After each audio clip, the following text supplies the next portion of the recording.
Hey all, and welcome back to Bayonetta 2 for the Nintendo Switch. We're heading into the Cathedral of Cascades today.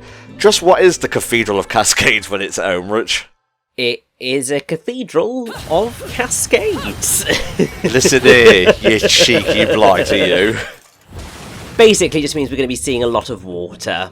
And our new animal within for the game.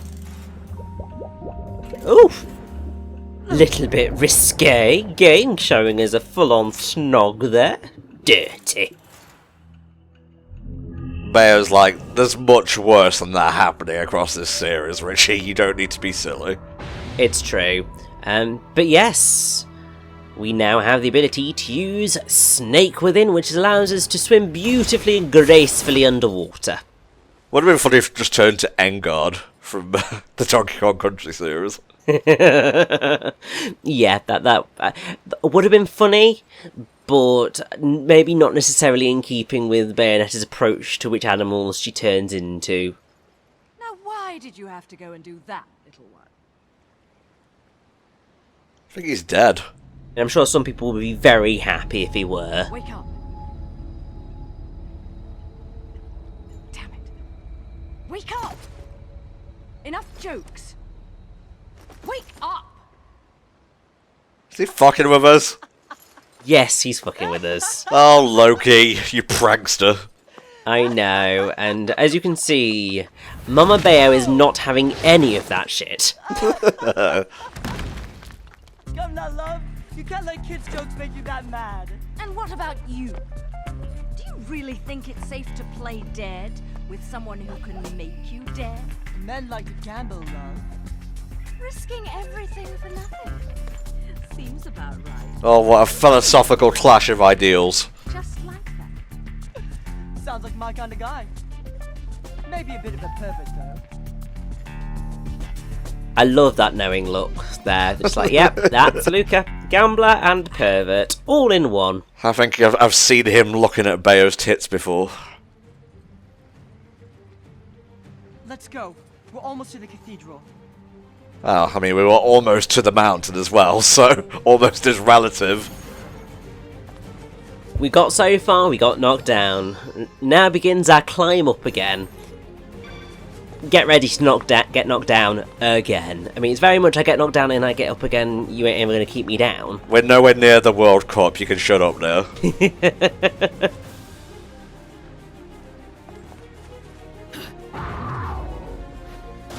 That one nowhere near as difficult, because it's just like, you've got lovely run up and it's got nowhere to run. Oh, thank you, Cheapers. Right, let me guess, these ones are underwater. They are indeed. Well, not all of them, but basically yes.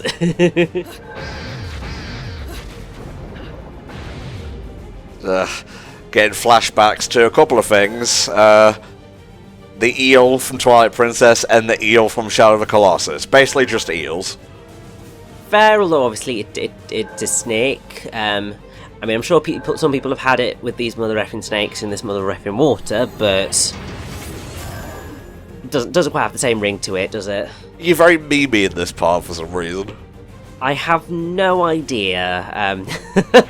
I think I'm just slowly losing my mind, but might have lost it already. You never know these days. Indeedy so, mate. So what are we looking for underwater exactly, goodies-wise? So basically that was the... So we want to go and make sure that we pick up that chest. The reason that I didn't go into the Muspelheim when I saw it was because I couldn't remember whether the chest would reset itself if I went into a new area. Makes sense. So I didn't want to just risk that.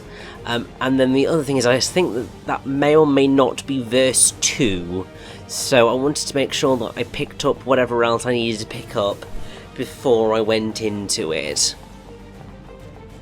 Because, yes, so yeah, I was right. Because this is verse 1, Muspelheim is verse 2. You technically can do them out of order, but I don't want to do that. I want to do this in the correct order to make sure that, you know, we are playing this properly.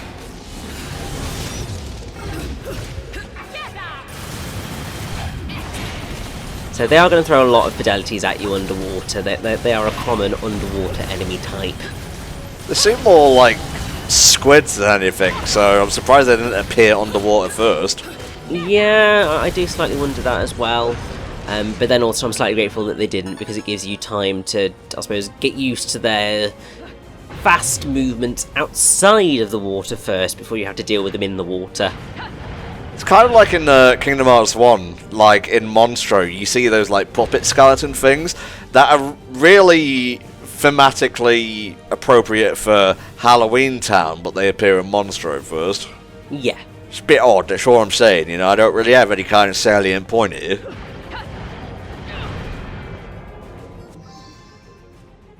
Nice. Earl Koenig. And let's actually see where that one comes from. You do that.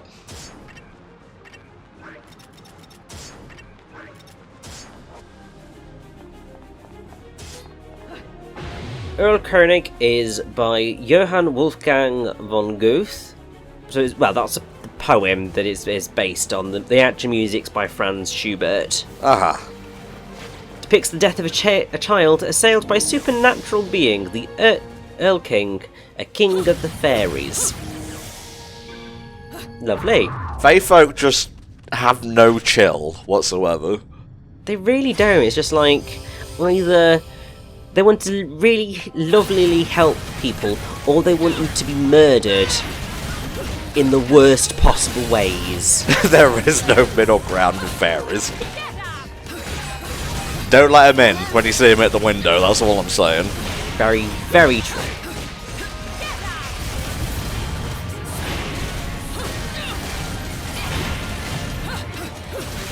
Now, actually, the whole thing of so obviously this mystical hand is which time can't be activated.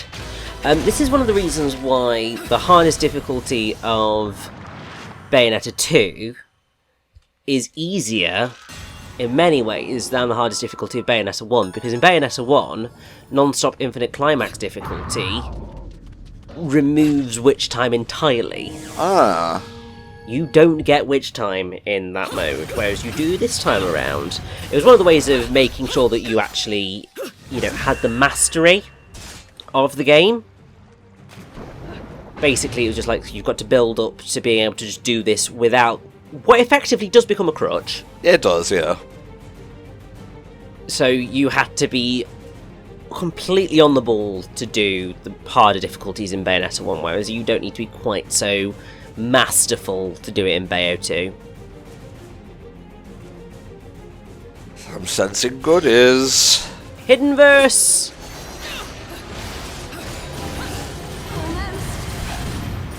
And I think we should probably try and get rid of that Enrapture, because otherwise I'm probably going to have a hell of a time. Yes.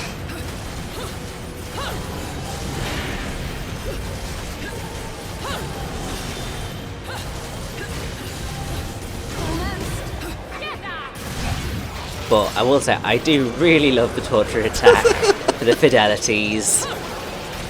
Nice little roasting torture rack for them. I thought it was a top bowler sort of thing. Like, you roll the thing and you, like, pick a ball out of it with a number on.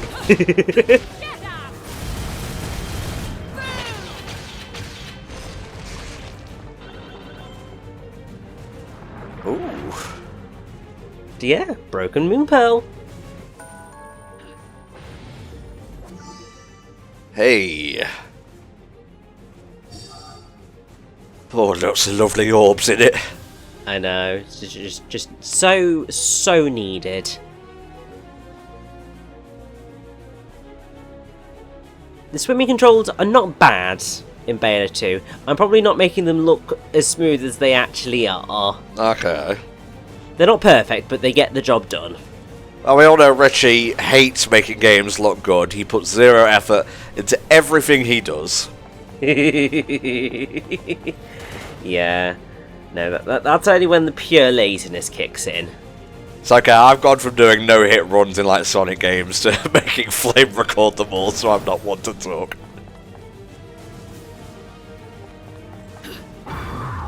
I was joking about Rich, by the way. He is mostly a consummate professional until his dog gets a squeaky toy. Yeah, that was not something that I was expecting last session. he is now just making. The door is shut, so he is definitely downstairs with the parents rather than trying to come in and say hi. Well, I mean, your attention would be divided anyway. I don't want Doggo to be lonely. Diplomacy is fake. Ah, there it is. Love me Wonderful 101 references when they get in there. Let's do business.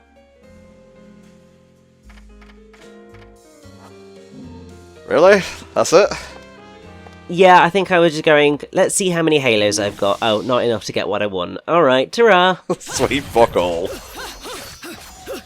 Because I think basically at this point I am just aiming to get the Witch Hearts and the Moon Pearls.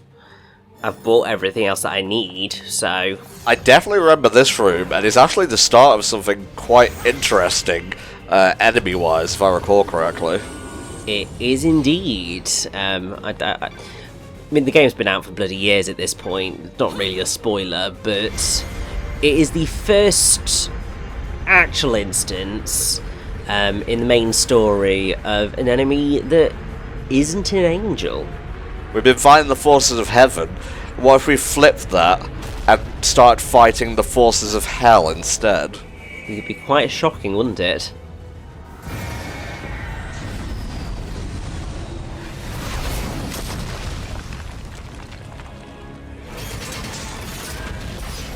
Here it is, our first ever demon. Pain.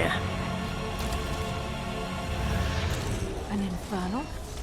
They don't look like your kind of normal And obviously, as all of the angels are named with positive things, all of the infernal demons are named with negative things. So you have, like, hatred, fury, pain, pride, insidious, greed, Arkamiden. malicious, resentment, sloth. Let's do this. We'll come up to resentment and sloth. They're the two of the most annoying enemies that you will face in this game.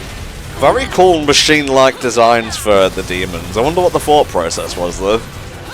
I think it was because they ended up going for slightly more organic looks for the angels. They wanted to have a complete contrast for the demons. So since you went with more organic for them, you go mechanical for demons. Makes sense.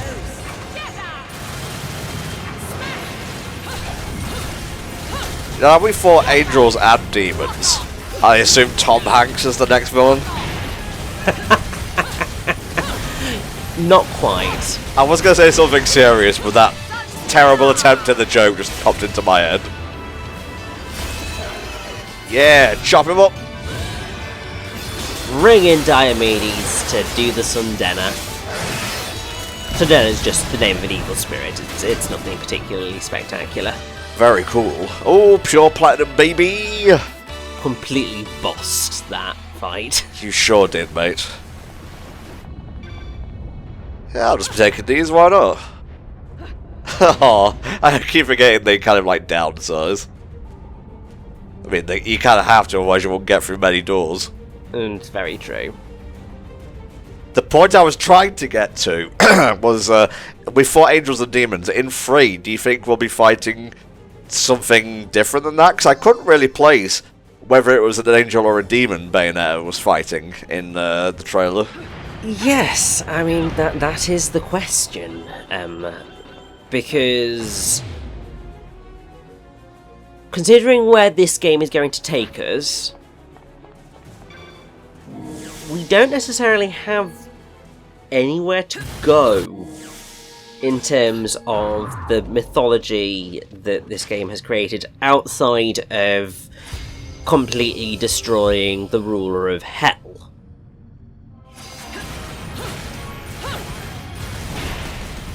And the enemies that we have seen in the trailer for Bayonetta 3 don't look entirely angelic, but don't look entirely demonic. Right. So, I have no clue, but I can't wait to find out. They could be aliens, perhaps? They could indeed be aliens. I would not put it past them. Are we getting a No More Heroes free type of scenario? Clearly, aliens come on the third game. Yeah, clearly. You've been naughty. Well, no, you've kind of been nice, really.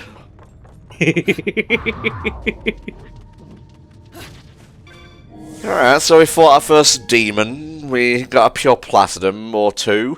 What's next in the Cathedral of Cascades, mate? We have got to do a bit of climbing and falling again. Good. Yeah, because we've got to pop up to the top here. And I can't remember whether it's immediately that we have to drop down. Yes, it is. So as soon as you get up to the top, you basically pop out of the water and then fall all the way back down to get an extra verse. Oh, okay, it's just a bonus thing, right? It's a little bit challenging to try and fight the fidelity as you're falling, so you pretty much need to wait to be effective until you get to the bottom, and there's no way of speeding up your descent.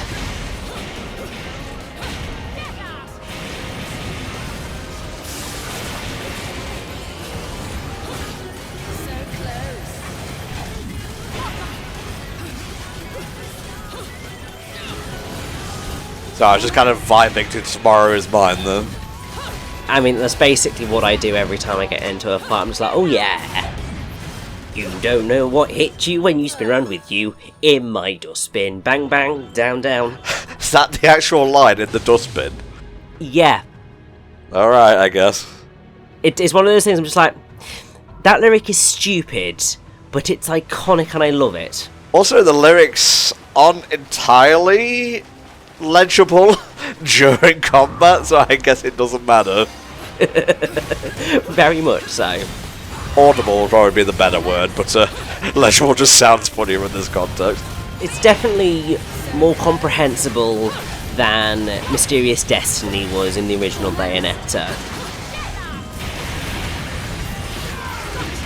Completely no offence to, I think it was Helena Nugera who was the singer, but obviously she had a very thick Japanese accent, and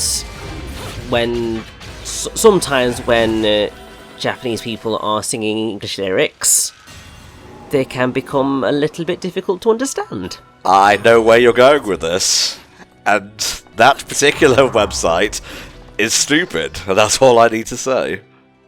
That was definitely not where I was going with that, but fair enough. Okay, well, they thought one song in Persona 5 or whatever was slurring. Ah. Yeah. Those sorts of things can happen, yeah. Yeah, especially when you're a hack and you probably should find a better job. This is it. Yeah, I mean, that's usually the case as well. I forget what the site that was. Don't really matter. Not really. Not really, huh? But you're right. Do you like walking and talking? Because I do. I like sitting and talking. It's basically my profession. You're not wrong. Intuition. What kind of silly comic book shit is that? You still don't know a thing about me. Let's just say I have plenty of experience with nothing coming to mind. What? I spent 500 years not knowing who I was. Okay, I was wondering what the fuck she was I talking found out about. the truth recently. You too? Listen, I don't remember a thing. Nothing. I had a moment there going just like, he stopped? Why did he stop? That doesn't happen normally. He normally just keeps walking. So I was just like, oh, let's have an excellent moment of recognition where they both stop. Can't let the girls know you've got a heart. I have to try and make these things interesting to play through somehow. That's all the sense you need. Just believe. That's what I did. Bayonetta. Why, we're just gonna walk around him for a second. I mean, I was thinking about it. But now we get to do a bunch of things that effectively require us to go all the way back down those stairs. Ah! At least it's just the stairs, I think.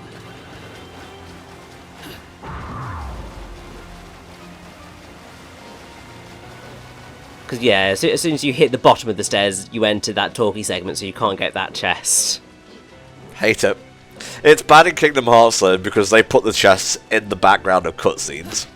Yeah, I mean, you can. I think technically, obviously, you can sometimes see them in the back of the cutscenes here, but because they blend into the world a little bit better, it's not as offensive.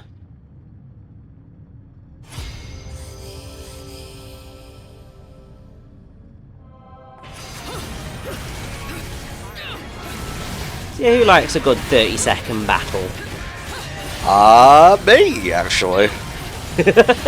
I mean, it means it gets it over with nice and quickly, I suppose.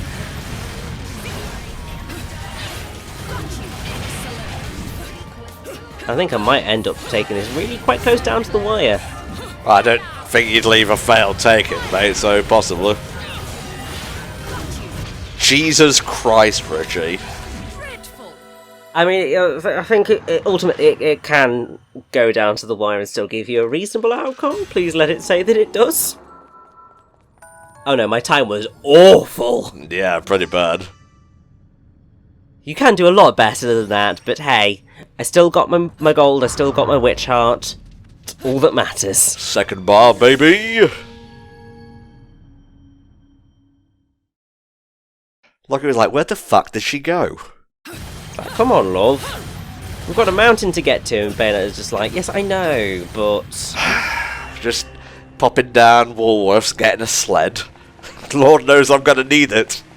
Yeah, I've got more angels to kill. What do you expect from me? Advanced technology, a sled. I think I remember this.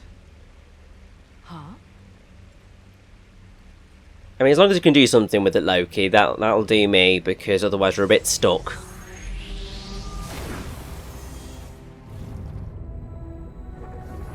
One of those balls from Gladiators.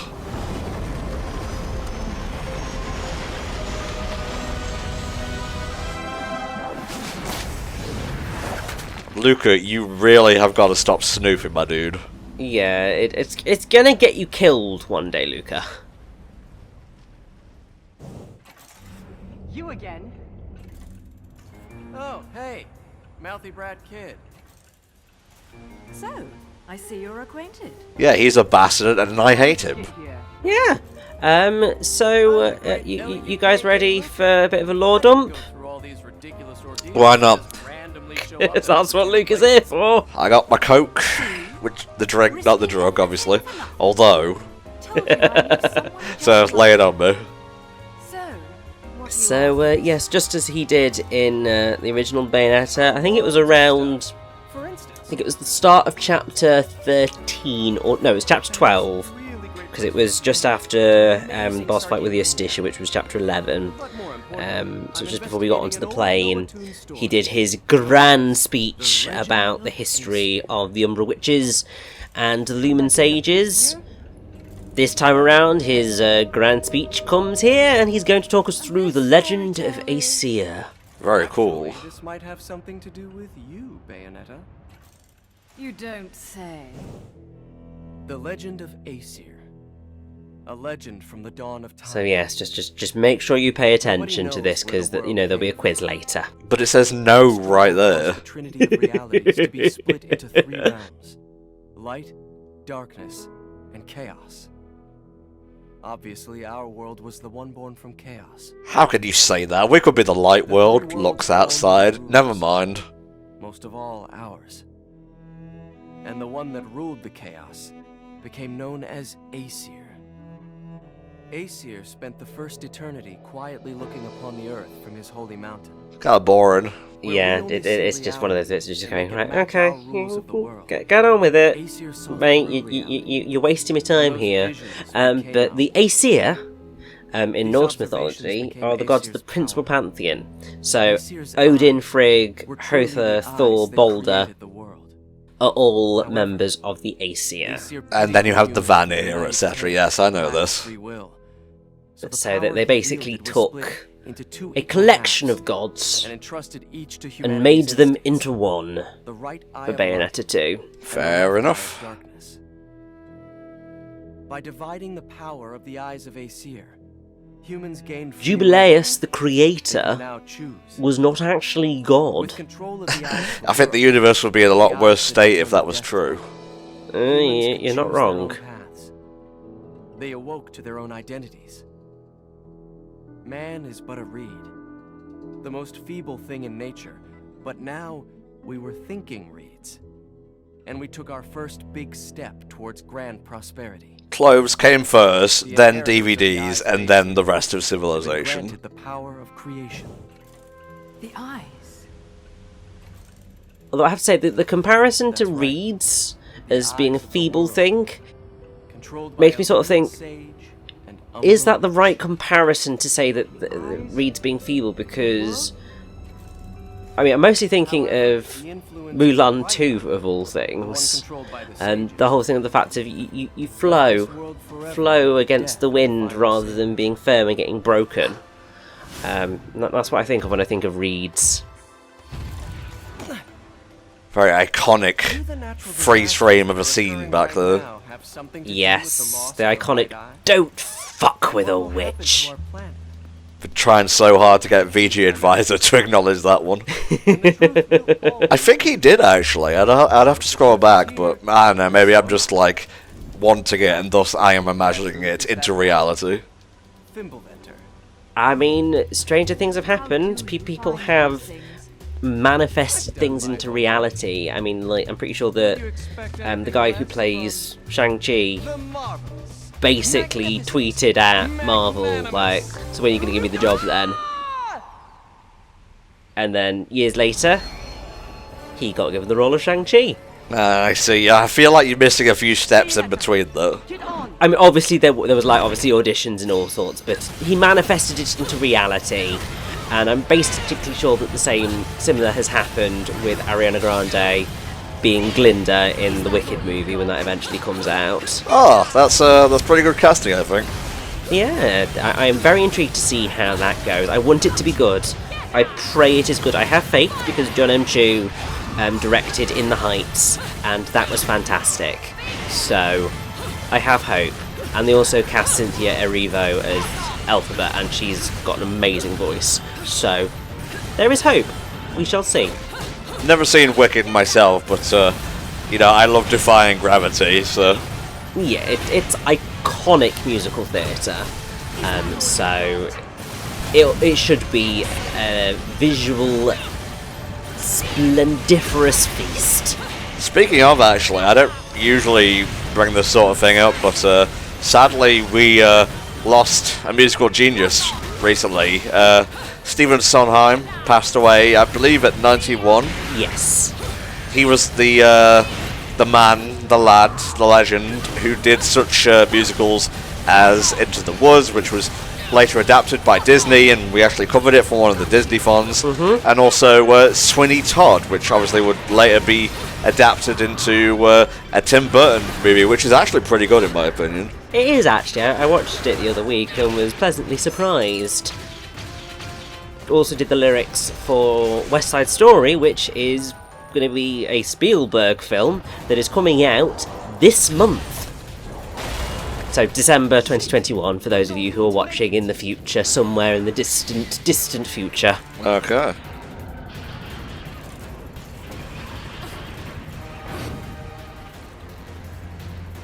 Sondheim was the man, and it was very fitting that, sad but fitting that his death came only a few days after the release of Tick Tick Boom on Netflix, which charted the life of Jonathan Larson, who was the creator of Rent. Yep, there you go.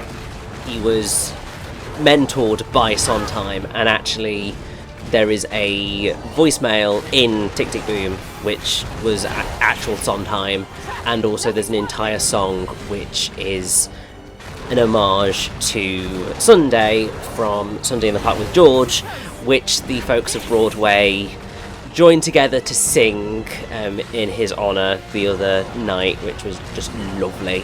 Ah, well, rest in peace, my musical dude. And now, back to this kind of out-of-place thing where we actually play as Loki. Yeah, it's the only time that you will ever play as Loki. he can't really attack other than throwing his cards every now and again.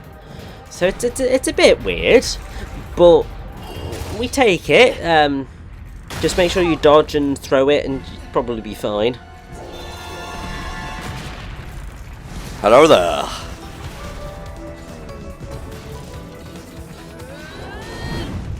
Yes, that's very much. What did you think you were doing without me?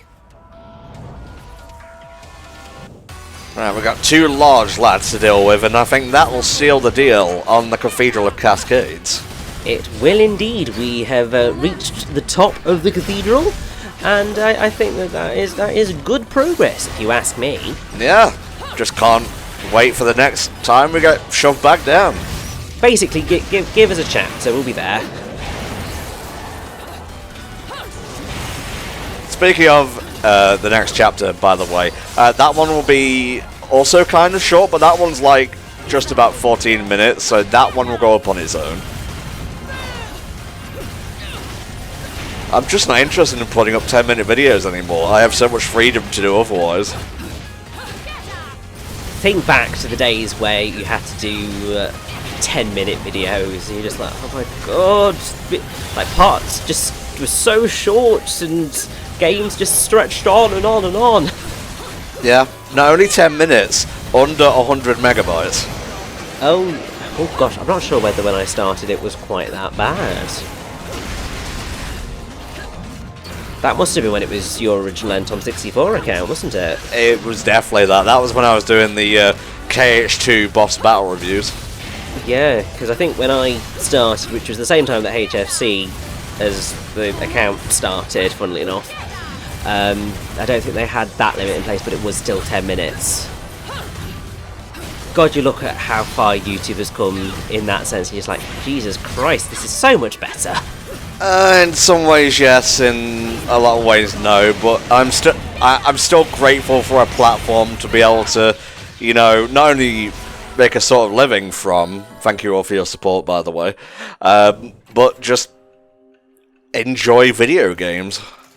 Yeah, agreed. And I was saying more in terms of what YouTube allows us to do in terms of uploading videos, not obviously all the other drama and shite around it.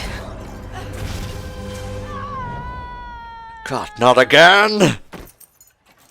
Thankfully, Bayonetta was prepared at that time. Just like, nope, you are not falling down this time. Unfortunately, give us a chapter. It's all going to go to hell again. Bloody that place. You already said hell. I didn't want to say it again. Alright, how'd we do? Yeah. Alright guys, we'll see you next time for another part of Bayonetta 2. Bye bye.